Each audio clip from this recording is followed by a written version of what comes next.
This is the Horse Radio Network.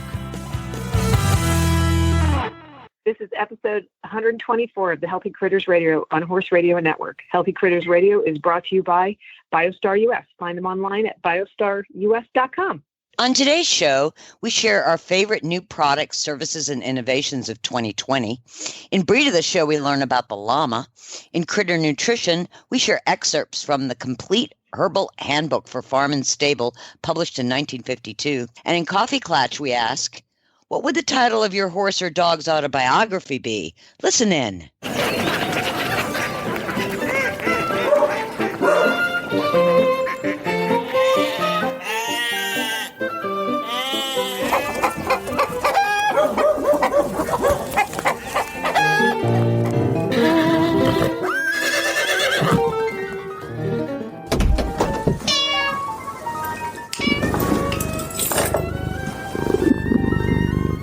I'm Tigger. And I'm Patty. And I'm Coach Jen, producer of this here circus. And thanks for tuning in to Healthy Critters Radio, where we get together and chit-chat about the health of critters of all sorts, and health in all of its iterations. Welcome back, ladies. Thanks. Hey. Yay. And again, I get to choose the chit-chat topic today. Uh-oh. Where is like the gong? Yes, we do need a gong. Or maybe some really threatening dun dun dun kind of music. Or gong like the Gong Show. The Gong Show. Have the big old, didn't they have that giant cane-like thing that they yank them off the stage with? Yes. Was that called the Gong? I remember that. The Gong Show. What was that? Was that the It really was the Gong Show? It was the Gong Show. Yeah. Yeah, and if you're listening to this and you're under the age of 50, you're going to need to go to YouTube and type in the Gong Show. Yeah. No idea. No idea. All right, so I get the chit-chat topic today. And our chit-chat topic of the day is Tigger. We're going to start with Patty this time, because last time we started with Tigger. Patty. Oh, good. What are your go-to ways of keeping hooves healthy in winter? Well, nutrition, of course. Honestly, I have always just found just picking them out and making sure they're clean. I ride 5 to 6 days a week, depending on what my schedule's like. And I always just find just making sure you keep them clean and not standing in water.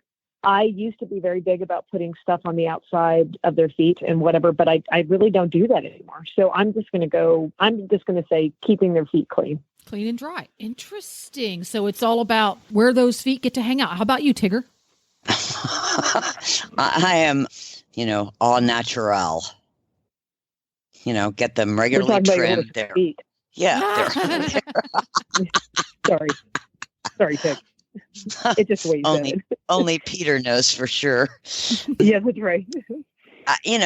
Regular farrier trimming. My horses are all barefoot, and I had just knock on wood. They don't get their hooves cleaned out. I mean, they live in a herd, but I just your horses are retirees for people who aren't regular listeners. Yes. They're retirees, therefore they hang out in the pasture and do what they do. So for you, it's a case of maintaining that regular farrier work, just like you would through other seasons. Absolutely. Of the year. Yes. Yeah. Yes. I know it's really and I think easy. Barefoot, they have a way healthier foot. Yeah. I think now they're also not. It's really easy, especially if you don't get to ride your horses through the winter months. It's easy to back off on the farrier care. Pull their shoes and leave them be, or let the shoeing cycle get a little bit longer because they're not competing and things like that. But maybe not the best method. Maybe try to keep them, up to Well, I will say that in the winter, and my horses are in a very big, it's 100 acres. So they're moving all the time. So they wear their feet pretty regularly. I mean, they don't have to be trimmed like a show horse. Right. Yeah. Because they're moving around, trimming it for themselves. Yeah. Exactly. They're wearing them down. So in the winter, it's definitely not as frequent. In the summer, it's more frequent because the feet are growing more. Yeah. Now, Tigger, how do you do? Your horses are barefoot and they're living the leisure lifestyle. Yes, they are. How do you deal with icy and snowy conditions underfoot? they just, I have put Vaseline on their feet. Keep the snowballs out. Yeah. Keep the snowballs out. Mm-hmm. But, we haven't had much snow in Virginia for a while. We're supposed to get some tomorrow. But, because they're not wearing shoes, they're much more capable of handling the snow. Yeah. Well, Mother Nature designed their hoof to deal with that. Yeah. Exactly. Yeah. Okay, Patty, you have horses that are in work pretty much year round. Some of them are shod, some of them are not. Is there anything that you guys do on a regular basis to bolster their grippiness on the ground or avoid snowballs in the winter? Well, we don't. I've only been here 2 winters, and so far there's no snow. I mean, it definitely gets cold here, but that would be a better question to have answered when I was in Virginia, because here where we are, if it rains, they can't go out because it's gumbo. And I'll never forget when I first moved here, the sweet man that works in the barn said, yeah, you cannot turn the horses out when it rains. I'm like, well, this one field has plenty of grass. I mean, how can it be? I came from red clay territory. I mean, believe me, I know. I did not know. I had no idea what gumbo was like. I don't even know how to, it's like snot. It just sticks on them. So my horses just don't go out. So we don't really deal with that at all. I mean, when I used to, years ago when I evented, we did the little caulks in their shoes and stuff like that. But I was always so afraid that was too grippy. So I've really never done anything except I've tried the Vaseline thing, which I found really never worked when I had to deal with snow. But for the most part, if I'm really super worried about it, I just don't turn them out. There you go. How about you, Jen? Me, Jen. I have spent many, many years in states that get either a little or a lot of snow. So wintertime, horses, much like yours, Tigger, horses that were barefoot all the time, that were just barefoot horses, didn't have to do a whole lot when it came to icy conditions. And like you back in the day, or like Patty back in the day, I used to be really into slathering stuff on hooves, although I have grown out of that. Something that I learned about when I was fox hunting a lot is the snow pad, which is a rim pad that you put underneath of the shoe, or you can also get them that it's a full pad. The full pad that literally pops the snow out before it can make a snowball. Those are wonderful. So if you ride or your horse is prone to snowballs in the winter, you might want to quiz your farrier about snow pads, even if you have a horse that has a very, very cupped hoof, depending on the hoof shape. Yes. Some horses that are barefoot get terrible snowballs. Terrible. And they can really hurt themselves on the snowballs. So I, like you guys, have had very, very limited success with the Vaseline, Spam, coconut oil, grease of any kind. I've not had a lot of luck having that really help keep the snow out. So maybe quiz your farrier about whether or not a snow pad with a horseshoe would be beneficial and maybe a safer option for horses that are going to be in a lot of snow. And we did use lots of road suds, although in the wintertime, I was much more prone to using borium on their shoes. Yeah, I remember using borium. Oh my gosh, that takes me back. And borium, for the uninitiated, is the farrier heats the shoe with a torch and basically welds additional bits of lumpy, clumpy metal onto the bottom, similar to what you would use with a caulk, but it can be done with great finesse, so it's very, very tiny. So it's almost like granules of salt, except it's welded permanently to the shoe, and it's actually harder than the steel the shoe is made out of. So when the horse walks across slick surfaces, that it grips it. Grippy. It's grippy. Now, a lot of people are, especially if you're from the mid-Atlantic states, are familiar with old school borium on their shoes, where you put these giant dollops of borium on, which can be effective. But I found that the little tiny sprinkle of kind of like rock salt size was very effective for giving the horse additional traction. But like Patty was worried about, not too much. Yeah. It always scared me. Yeah. So there we go. If you've got brilliant ideas to help keep your horse's hooves healthy through the winter months, we'd love to hear about it. You can go on over to Facebook and find Healthy Critters Radio and post over there because we'd love to see it. And we have a really interesting segment coming up. Do we now? We do. Yes, we do. Some of the new products and innovations and services we've discovered in 2020. Woohoo! Coming up. So here we are at Roundtable, and our discussion is our favorite new products or services or innovations of 2020. And some of these may not be actually new on the market, but they're new to us. So that makes them new. And I think one of the silver linings of COVID is I have been able to spend more time looking for innovations or seeking out things that I didn't know existed. So the first one I'm going to start with is a company called Welly, Welly. The website is getwelly.com.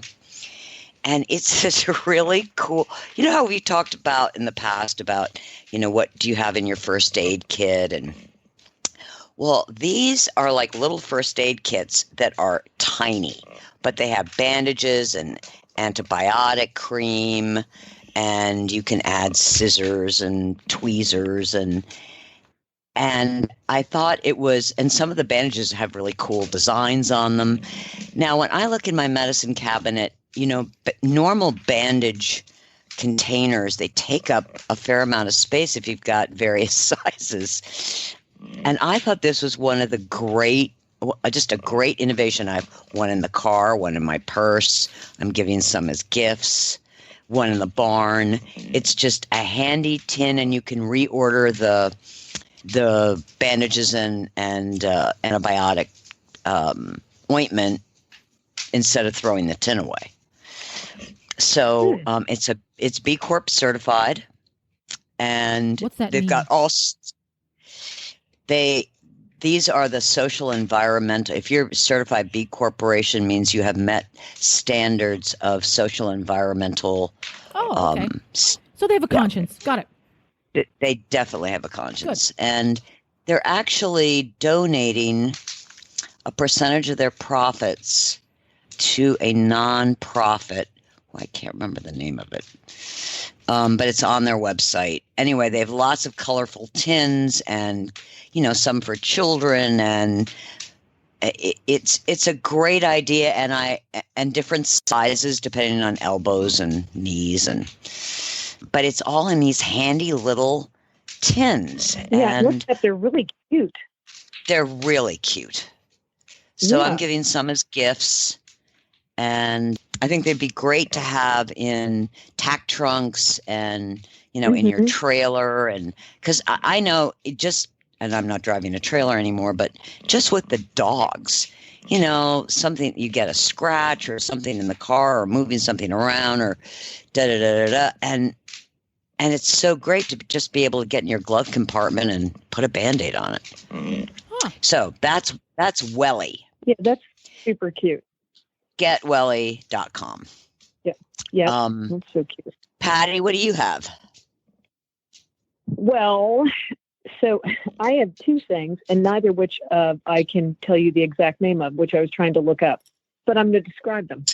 There's a new handheld massager thingy that's out, and I think it's called the Therapy Gun, and it's battery operated. You can recharge it. You can get different heads on it, and because I ride a lot, like most riders, my shoulders and my neck and my back can really bother me. And this thing, now granted, if you want to do your back, you need some help, but you can, this thing is amazing. It's absolutely amazing. And you can do different speeds, and it's handheld, and it's really amazing, but you can also use it on your horses, which is really cool. And we've used it on all of them, and none of them, mind it at all. And there's different speeds, but different heads, like a flat head and one that has kind of 2 points on it. But the best part of it is you can do the different speeds, so you can go slow and sort of methodical, or you can go really rapid. And I will tell you, it's just a lifesaver. It's a lifesaver. Wow. Yeah. And I wish I could think of the actual name of it, but I will continue to look it up, but it is just the coolest thing in the world. Well, when you find it, just blurt it out wherever we're at. Yeah. Yeah. I will, and I will. And we could be doing Breed of the Show, It and I might could be say in the it. middle of the llama discussion. That's right. Yeah. Yeah. I could be talking about llamas and then say blah blah blah. Jennifer? I had to run in while Patty was talking because I also could not remember the name of it, but I just thought of this when we started the show. Something I very recently discovered because a kind listener of the Horse Radio Network sent some to me. It's made by Ranch Life Naturals, and it's called Muscle Rub Number 8. And it is exactly what it sounds like it is. And I have way more than my fair share of aches and pains.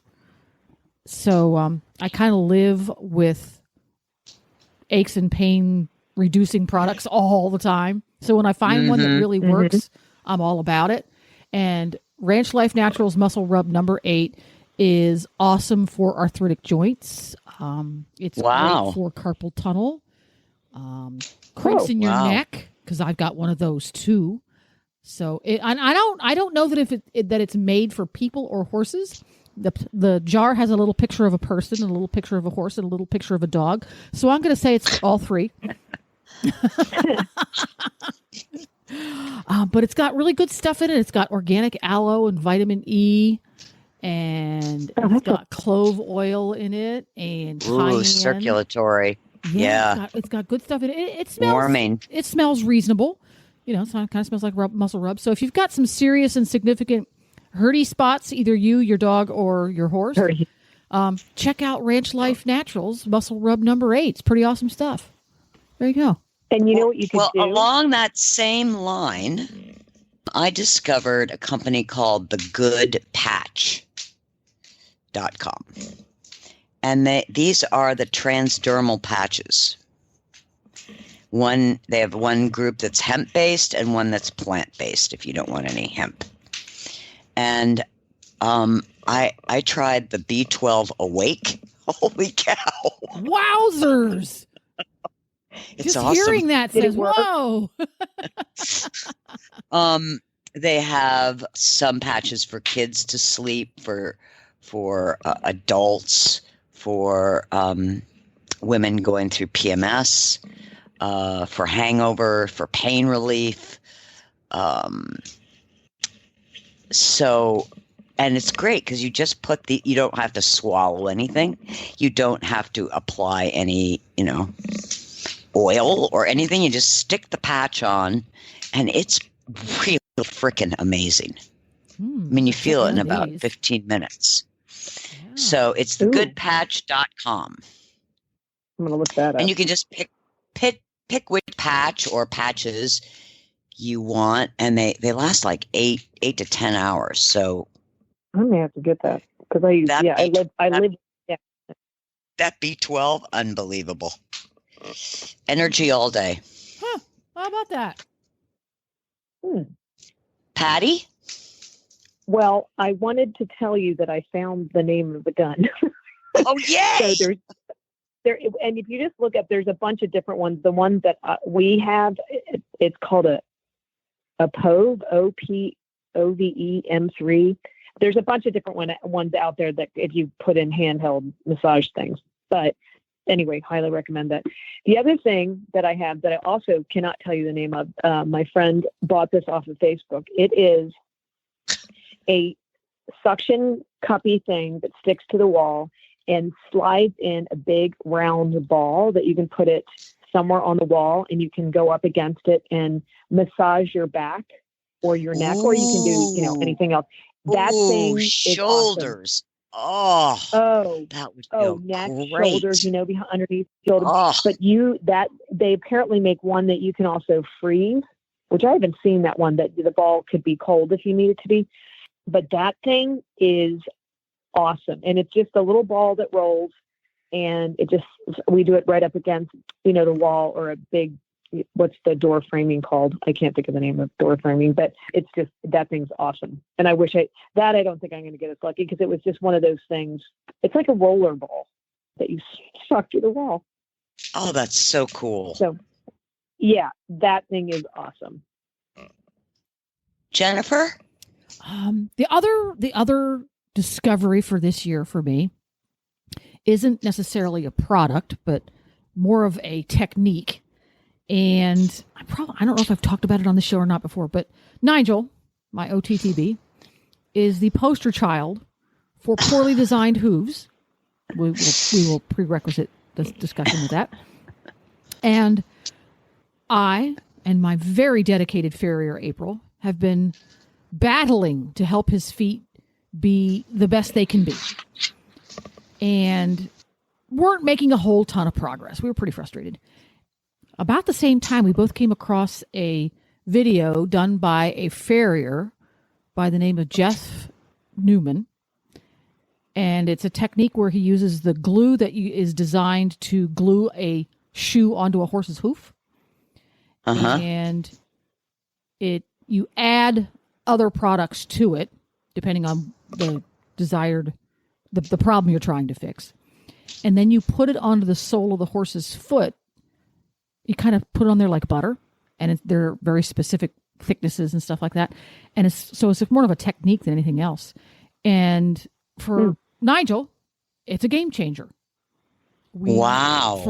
For about 18 months, almost 2 years, we really were not making any additional progress. His feet were kind of crappy, really weren't making any improvements. It was still pretty frustrating until she started doing this technique, and it's just miracles happened. It was the sun came out and it was all sparkles and happiness. And he's gone from a horse with 4 truly abhorrent hooves to a horse with 1 truly abhorrent hoof and 3 not too bad hooves. So wow. Yay us. So if you're a hoof geek, go over to Facebook and look him up. It's Jeff New, Newnham, Jeff Newnham, and check out his videos because it's interesting stuff if you're a hoof geek.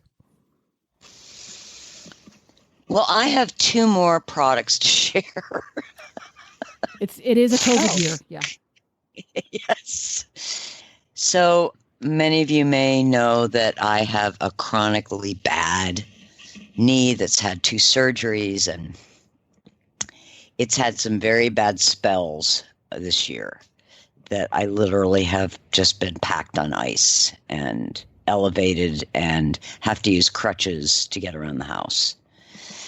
And luckily it doesn't last, for more than a couple of days, and then I discovered Nirvana. Thanks to my sister, who turned me on to a company called Danner, DANNER.com. They make boots. And when she said that, I went, I don't want to wear boots.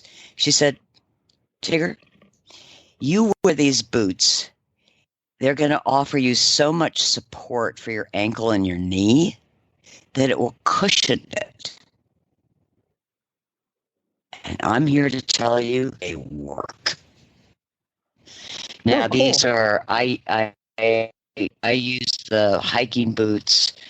They also have lifestyle, which are more like sneakers. They're just a boot company, and they're the sole that they use and the padding that they have in the foot of their boots. The boots themselves are light, which is great because when you have a bad knee, you don't need more weight.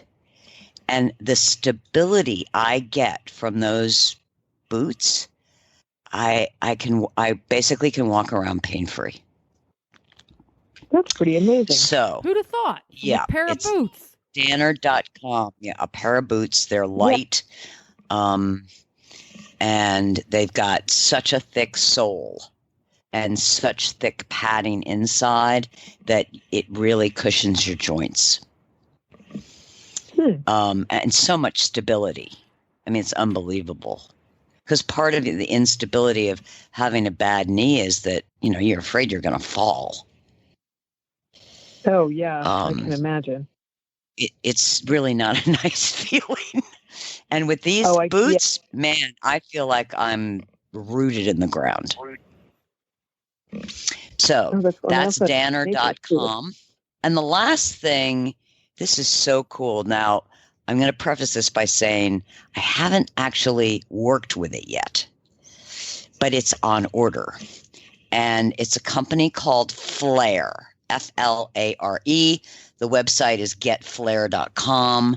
They have developed these bracelets that communicate with your smartphone. And you can press a button on the bracelet to activate it, and it will give your location to the friends that you have assigned to the app if you're in trouble. And a message. You can tap it and it will give you, you can have a fake phone call, if you need to get out of a situation, and it connects with 911. And it's called GetFlare? Getflare.com. And I saw it on Facebook. And a lot of the comments were from women that had children, kids in college. And I thought, I could use something like this because I don't always have my phone with me. And if I'm out in the woods and stuff with the dogs, I do not have a phone. And this way I can literally just press a button, and if I run into trouble, I can get help. Well, if you don't have those good hiking boots on and your knee gives out and you need to get something to come get you. Or you trip and you fall, or maybe there's a problem with a dog that you need help transporting, or and I'm thinking, even when I drive to Florida, how, what if I get off at a truck stop or a gas station and, something occurs that I need help and, I don't have my phone in my pocket. So I think this is a brilliant use of technology, and the bracelets are, inconspicuous but cool. So it's getflare.com, and I will report back when I get mine and get it set up. And I also, if I fall in the bathtub, Peter would never know. Yeah. But this way I can alert him. Right. Cool. See, the technology can be useful. Yes. Yes.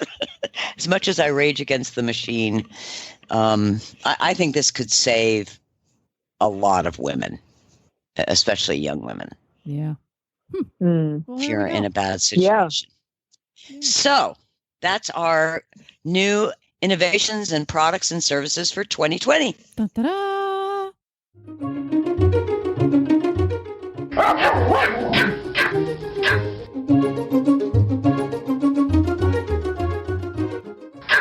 Hello. Hetty. Hi. Hello, Hetty. Hello, everyone. Hello. How are you? I'm fantastic. Are you? Well, we have a question for you, Hetty. Okay. As you know, we are in the holiday season, and I want to know, do you have are you prepared for Christmas? Are you prepared? Do you have everything bought and wrapped and under the tree? No, I don't do that. You don't? I open things under the tree. Oh, okay. The servant prepares Christmas. Well, so that's a good question. Are there certain specific things you want for Christmas?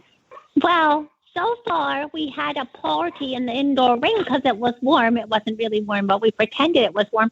And the grandmother person and the step-grandfather came, and we were in the ring with a tree. There was a Christmas tree, and there was big tables full of plants and chicken. And so far for Christmas, we've had chicken. So I'm hopeful that maybe we'll have, I don't know, more chicken or turkey. Okay. So that's your whole list for Christmas, right there, chicken or turkey? I could have roasted beef. That would be nice. I love roasted beef. So basically anything that you can eat. So I'm sure if cheese was there, that'd be good. I don't want Brussels sprouts. Nobody wants Brussels sprouts. Ugh. My servant likes them. Yeah, so does my husband. I get it, Hetty. I don't like it when he makes them at all. She claims they're delicious, but she's a retard. Well, hopefully you will have all the things that you want on that's on your list. So hopefully you'll have The a Christmas grandmother, feast. she brought us cookies. Mm. And were They you were able delicious. to eat? Well, that's good. Okay. Can't go wrong with cookies and Hetty. That can't go wrong with cookies. Well, thanks a lot, Hetty, and enjoy eating everything you possibly can during the holiday season. Thank you. You too. Thanks, Hetty. Bye, Hetty. And now it's time for the breed of the show.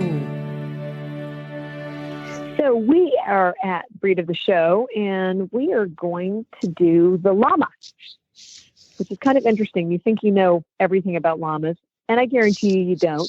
I think a lot of people get llamas and alpacas confused, which I would have done the same thing. They're actually, they're similar but different. They're llamas, I think, are bigger than alpacas, and they also have a different type of hair.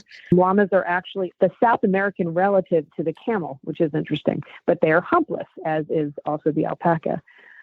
Llamas have a little bit more of an elongated face and a banana-sized ear, so you can kind of tell when they're different. We had a llama that was became a neighbor, which, by the way, scared the crap out of our horses. It took a while for them to get used to it, but we eventually were able to figure it out because of the size of how their face was and their ears, which was kind of neat. But their hair is quite a lot more coarse than alpacas. Llamas are actually used for several different things. They make great pack animals. They can actually, this is really kind of interesting, they can carry 25 to 30% of their body weight, which is pretty amazing, I thought. But they're great pack animals. They're actually used for their hair. They tend to be more for like rope and rugs and some fabrics. And in some countries, they actually use them for meat, but I didn't want to talk about that part. No. First and foremost, they are companions and pets. They're very peaceful and smart, extremely mild-mannered. They're clean and friendly. And this is the best part. Apparently, their poop doesn't smell, which is great. Because if anybody has horses, that's one of the number one things that people say that, they're kind of stinky. But apparently llamas are not, which is great. They do great with other animals. Most people, when they're getting a llama, tend to get two together because they are very social. And what's kind of interesting is you really don't need that much land for a llama. Apparently, I read in a couple different spots, like one was like for 1 acre, you could have 6 llamas, which I guess would make sense. They're not like horses. They don't, need as much space to roam around, but they do like to be with other llamas. They're very social, but they also get along with donkeys and horses and dogs. If they're, and smaller animals, if they're, presented to them in a way that they can get used to them when they're younger, it's always best to do that. They are generally very healthy and require very, very little maintenance. They're easy to feed. They're just basically grass forage or, grazing on land like a horse would or a cow. But you would want to supplement with some alfalfa or some other type of forage. Of course, you would ask your local vet is the best thing to do for the area that you're in.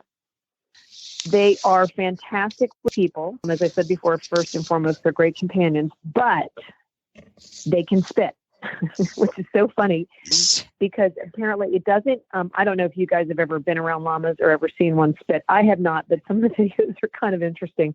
But when they're angry, they tend to spit at other llamas, but they can spit at people if they get irritated. But they generally don't do that to people. That's not a big thing. If they're going to spit, it's when they're angry at one of their llama mates or llama friends. And it's something that they regurgitate from their stomach. So I would not make my llama mad. So that's one thing to think about. So, like I said, they don't really tend to require a lot of land, but their lifespan is up to 20 years. So if you're going to get a llama, you need to make sure that you have a long-term plan. If you get a baby llama, you're looking, 20 years. Some of llamas have even lasted up to 30 years. They can grow to about 6 feet. Average is around 5'9", somewhere around. They can weigh anywhere between 200 and 280 to 450 pounds. So when you think about that, the body weight that they can carry, 25 to 30% of their body weight, that's kind of impressive. And they really are great pack animals. But most people that have, use them now, use them for their coats, for, like I said before, ropes or rugs, and they can use some fabrics. And you only get about one shearing, I think, a year. So it's not, you don't want to do it in the winter if you live in a cold temperature. And then you have to, of course, make sure that you don't have them in direct sun if you're doing it in warmer times of the year. And last but not least, they make a variety of different sounds, which are kind of cool, but they make a humming noise. Have you guys ever heard one make that low humming noise? It is the coolest thing. Years ago, I was on a trail ride on some back canal roads in Florida, and there was a couple horses out with a llama. And the llamas can become very protective over their little herd that they're in. And the horses came running over, but the llama came running first. And it sounds like this really low guttural humming noise. It's worth looking it up. It is the coolest thing. Like, nothing in their face is moving. Their mouth isn't open, but they make this sort of thrumming, humming noise. It's really, really, it's the coolest noise. But which our horses were completely flipped out by. The other horses that were there were obviously used to it. But it's a vibrating kind of noise, but they call it humming. Anyway, it's a pretty cool thing to look up if you can look that up on YouTube. But all in all, I think llamas, really make great pets. They're easy to be around. They're low maintenance. You don't need to have a big yard for it, but you really do need to consider their lifespan. And they're great to use in a small herd if you want to sort of use them as a protective animals for other sheep or other llamas or whatever. But they're affectionate and smart, and I think kind of a cool thing, Tig. Maybe it's something we should look into. Yeah, I'm thinking alpaca because it's a little smaller. Yeah, that's true. We'll have to do alpacas next, and then we can find out which is. But like some of these llamas can get big. 6 foot, that's big. That's big.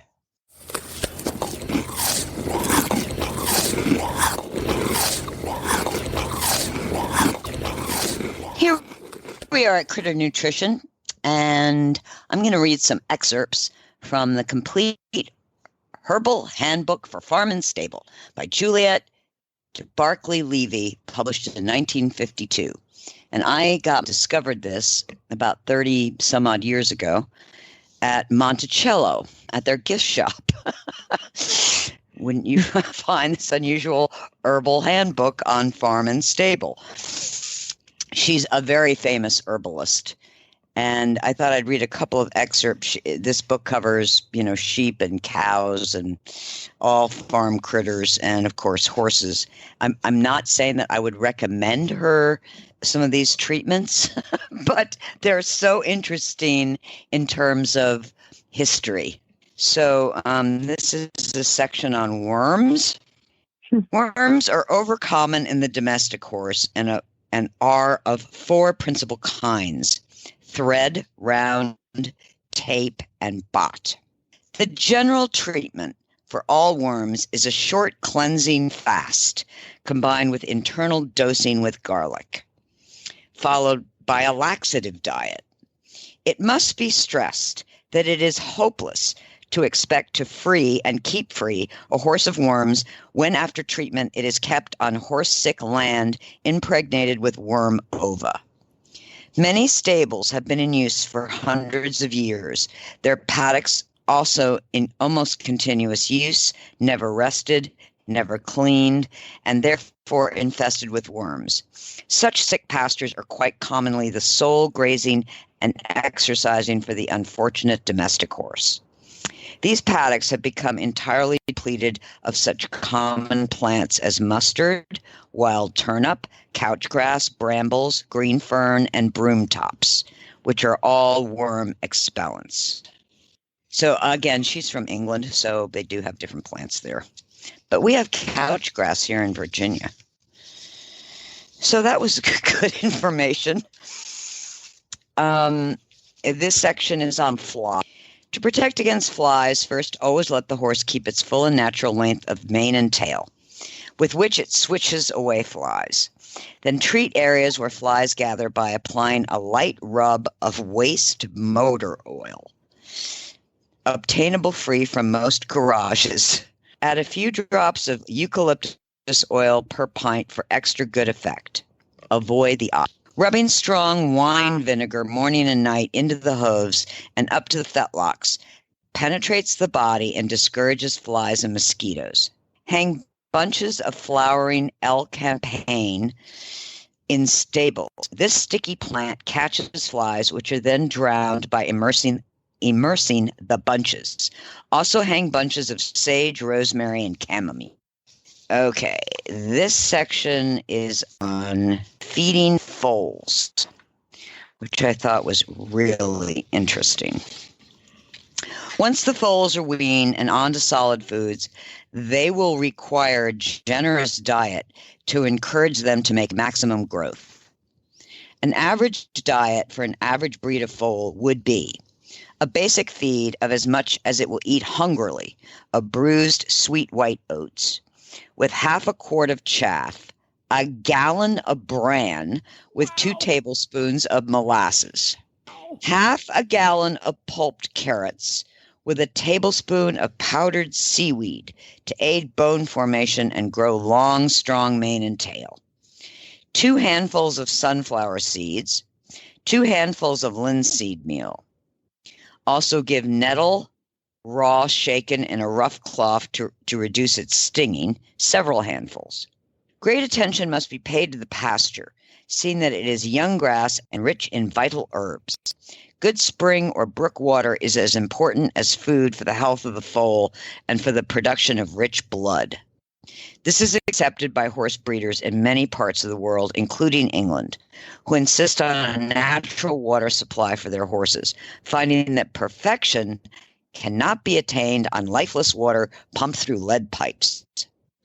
The wonderfully skilled horse breeders of Arabia, who have produced that superb creature, the Arabian horse, are great believers in sweet milk for foals and adults long after weaning, and certainly an occasional drink of milk diluted with hay tea and some molasses added makes a fine tonic for growing foals.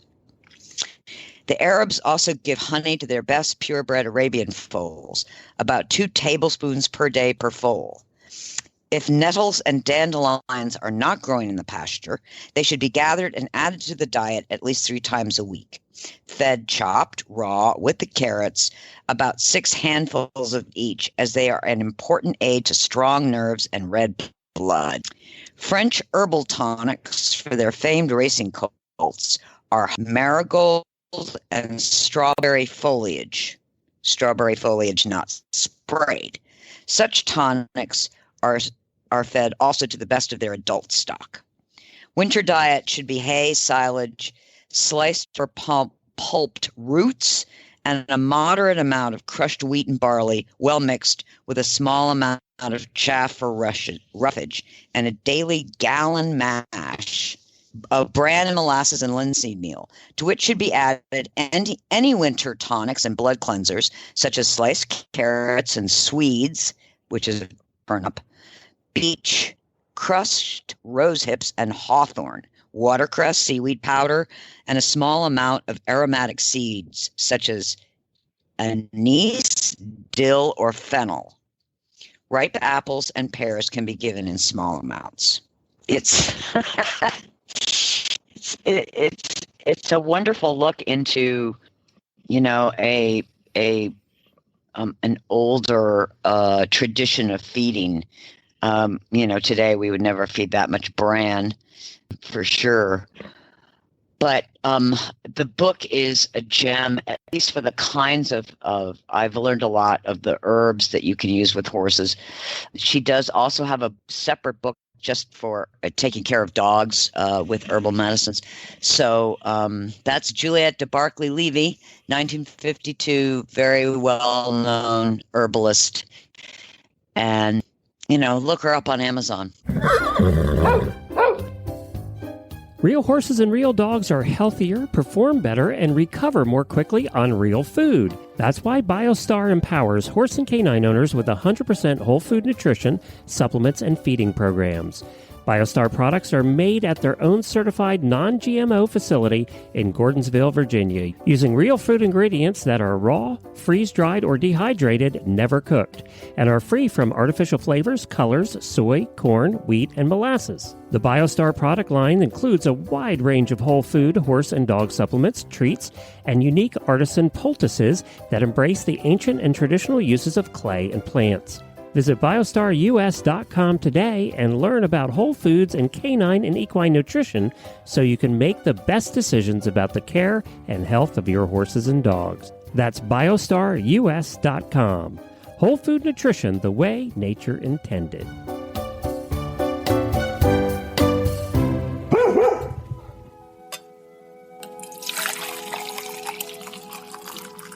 And now we're at Coffee Klatch. And we're asking the question, what would the title of your horse or dog's autobiography be? And I don't know how I come up with these things. I don't either. One of the great mysteries of the universe. It is. It is. I picked 4 of my dogs, and I'll start with the first one, Kemosabe. His would be entitled, Dogs Secretly Rule the World. Wookiees is anything you can do, I can do better. Mm-hmm. Keen, because he's only a year old, so he doesn't have much of an autobiography. His is Green Eggs and Lamb, because he's a food hog. and I made one for Hedwig, although she's not my dog. Oh. But I thought for sure her autobiography would be Hetty and the Chocolate Factory. Hetty and the Chocolate. Yeah. That's funny. Okay, Patty. Well, I did one of my cats, and actually there's 2 autobiography titles. The one I said and the one that my husband said. Fupa is my ragdoll cat who is beautiful, and it would be titled if you only knew how truly amazing I am.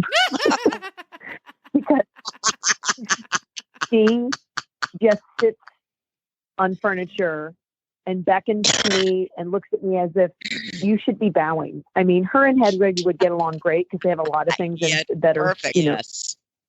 Yeah, Peter said it would be the title would be Vanity, but I think it's a little bit, that's just too simple for her.